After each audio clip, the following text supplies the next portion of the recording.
Halo guys, perkenalkan saya Nadia Fatiha Utami. Di sini saya akan review artikel yang berjudul Penilaian Tingkat Kesehatan Bank, Pendekatan CAMEL dan RGEC. Latar belakang dari jurnal ini adalah pentingnya menjaga kesehatan bank untuk mempertahankan kepercayaan masyarakat dan stabilitas perekonomian. Penilaian kesehatan bank dilakukan untuk mengetahui tingkat kesehatan bank, terutama dalam menghadapi kompleksitas risiko yang semakin berkembang. Oleh karena itu, diperlukan sistem penilaian yang akurat dan detail, seperti metode CAMEL dan RGEC, untuk menilai kondisi keuangan dan risiko bank secara menyeluruh. Metode penelitian yang digunakan dalam jurnal ini adalah analisis deskriptif dengan pendekatan studi literatur atau studi des, literatur review.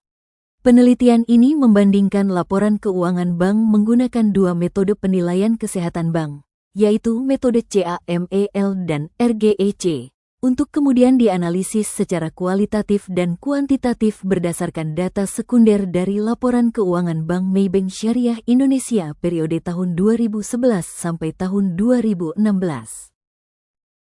Tujuan penelitian dari jurnal ini yaitu 1. Menilai tingkat kesehatan keuangan Bank Maybank Syariah Indonesia selama periode tahun 2011 sampai tahun 2016 menggunakan dua metode penilaian, yaitu metode CAMEL, Capital, Asset, Management, Earning, Liquidity, dan RGEC, Risk Profile, Good Corporate Governance, Earning, Capital.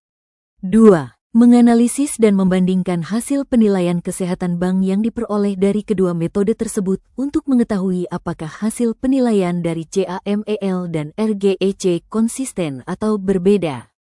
3. Mengetahui perbedaan variabel dan rasio yang digunakan dalam kedua metode penilaian tersebut serta bagaimana pengaruhnya terhadap hasil penilaian kesehatan bank.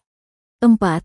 Memberikan gambaran tentang kondisi kesehatan keuangan Bank Maybank Syariah berdasarkan data keuangan yang tersedia selama periode penelitian, sehingga dapat digunakan sebagai bahan evaluasi dan pengambilan keputusan manajemen bank maupun otoritas pengawas. 5. Menyajikan analisis deskriptif terhadap laporan keuangan bank untuk melihat tren dan perubahan kondisi keuangan dari tahun ke tahun selama periode penelitian. Subjek penelitian dari jurnal ini adalah kondisi kesehatan keuangan Bank Maybank Syariah Indonesia selama periode tahun 2011 sampai tahun 2016 yang dinilai menggunakan metode CAMEL dan RGEC.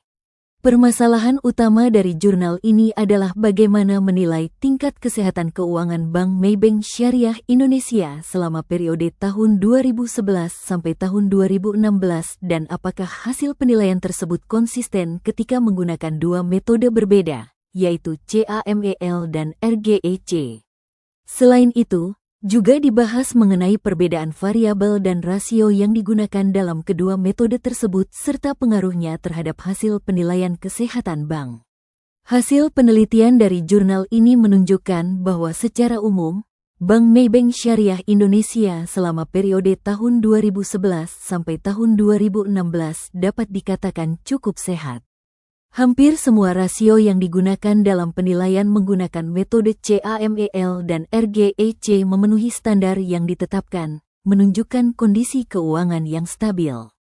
Namun, terdapat beberapa indikator yang menunjukkan penurunan, seperti rasio kecukupan modal dan margin pendapatan, yang mengindikasikan adanya tantangan dalam menjaga kesehatan keuangan bank tersebut. Misalnya, rasio kecukupan modal cenderung menurun dari tahun ke tahun, dan pendapatan margin mengalami penurunan dari Rp131,7 miliar menjadi Rp127,7 miliar. Penilaian dari kedua metode tersebut menunjukkan hasil yang relatif konsisten, meskipun terdapat perbedaan dalam variabel dan rasio yang digunakan. Hal ini memperlihatkan bahwa kedua pendekatan memberikan gambaran yang sejalan mengenai kondisi keuangan bank, namun dengan penekanan yang berbeda pada aspek tertentu. Secara spesifik, hasil analisis menunjukkan bahwa bank masih berada dalam kategori cukup sehat, tetapi perlu perhatian terhadap rasio-rasio yang menunjukkan tren penurunan agar tidak menimbulkan risiko yang lebih besar di masa mendatang. Data keuangan yang menunjukkan penurunan total aset, pembiayaan, dan DPK pada tahun 2015 dan 2016 menjadi perhatian utama yang perlu diwaspadai untuk mencegah potensi krisis kepercayaan dari nasabah. Kekuatan atau kelebihan dari jurnal ini adalah A. Penggunaan dua metode penilaian yang komprehensif, yaitu CAMEL dan RGEC, sehingga memberikan gambaran yang lengkap mengenai kondisi kesehatan keuangan Bank Maybank Syariah Indonesia. B. Jurnal ini didukung oleh data keuangan yang lengkap selama periode tahun 2011 sampai tahun 2016 dan analisis mendalam terhadap variabel serta rasio yang digunakan dalam kedua metode tersebut, sehingga hasilnya menjadi lebih valid dan dapat dipercaya. Pendekatan studi pustaka dan penggunaan data sekunder dari laporan keuangan serta literatur terkait juga memperkuat keandalan penelitian ini. Kelemahan atau kekurangan dari jurnal ini meliputi 1. Keterbatasan data dan periode penelitian. Jurnal ini hanya mencakup periode tahun 2011 sampai tahun 2016. Sehingga tidak dapat menggambarkan kondisi keuangan bank secara lebih luas atau tren jangka panjang yang lebih aktual. 2. Perbedaan hasil antara metode CAMEL dan RGEC. Meskipun kedua metode digunakan, hasil penilaian menunjukkan ketidakkonsistenan yang dapat menimbulkan interpretasi yang berbeda tentang kesehatan bank dan membutuhkan analisis lebih mendalam untuk menentukan metode yang paling akurat. 3. Fokus pada rasio keuangan saja. Penilaian lebih banyak berfokus pada rasio keuangan dan risiko, sementara faktor non-keuangan seperti manajemen, reputasi, dan faktor eksternal lainnya kurang diperhatikan, yang dapat mempengaruhi gambaran kesehatan bank secara menyeluruh. 4. Kurangnya analisis kualitatif. Jurnal ini lebih bersifat kuantitatif dan tidak banyak membahas aspek kualitatif yang dapat mempengaruhi kondisi keuangan bank, seperti strategi manajemen, kondisi pasar, dan faktor eksternal lainnya. 5. Keterbatasan studi literatur dan data sekunder. Penggunaan data sekunder dan studi pustaka, meskipun valid, dapat membatasi kedalaman analisis dan interpretasi, serta berpotensi menimbulkan bias jika data tidak lengkap atau tidak terbaru. Kesimpulan dari jurnal ini adalah 1. Kondisi umum bank sangat sehat.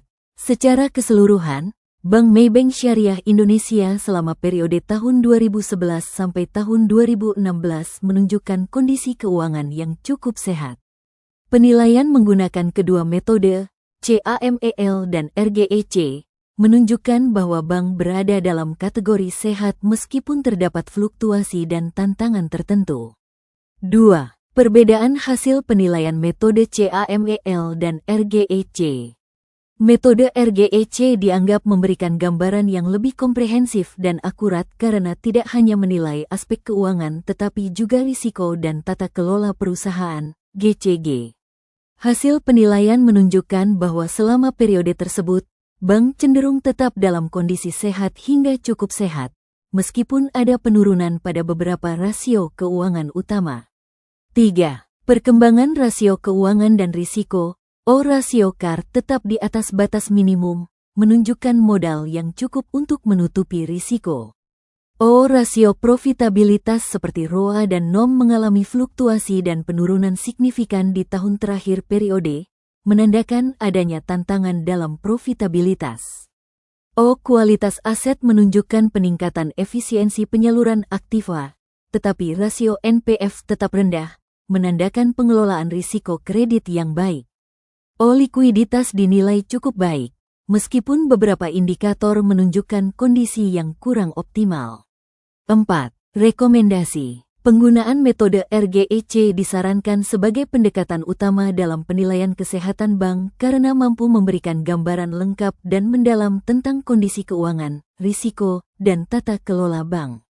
5. Perlu pengawasan dan perbaikan. Meskipun secara umum bank sehat, Adanya penurunan pada rasio profitabilitas dan efisiensi operasional menunjukkan perlunya pengawasan yang lebih ketat dan langkah-langkah perbaikan agar risiko kerugian dan krisis kepercayaan dapat diminimalisasi di masa mendatang. Riset gap dari jurnal ini adalah kurangnya studi yang membandingkan secara mendalam antara metode CAMEL dan RGEC dalam menilai kesehatan bank, terutama terkait keakuratan dan keandalan hasil penilaian serta pengaruh faktor risiko non-keuangan yang lebih luas. Selain itu, penelitian ini terbatas pada periode tahun 2011 sampai tahun 2016, sehingga belum mengkaji tren jangka panjang dan perkembangan terbaru dalam penilaian kesehatan bank menggunakan kedua metode tersebut. Penelitian juga menunjukkan bahwa hasil penilaian dari kedua metode dapat berbeda secara signifikan, menandakan perlunya studi lebih lanjut untuk menentukan metode mana yang lebih akurat dan relevan dalam konteks bank syariah maupun konvensional.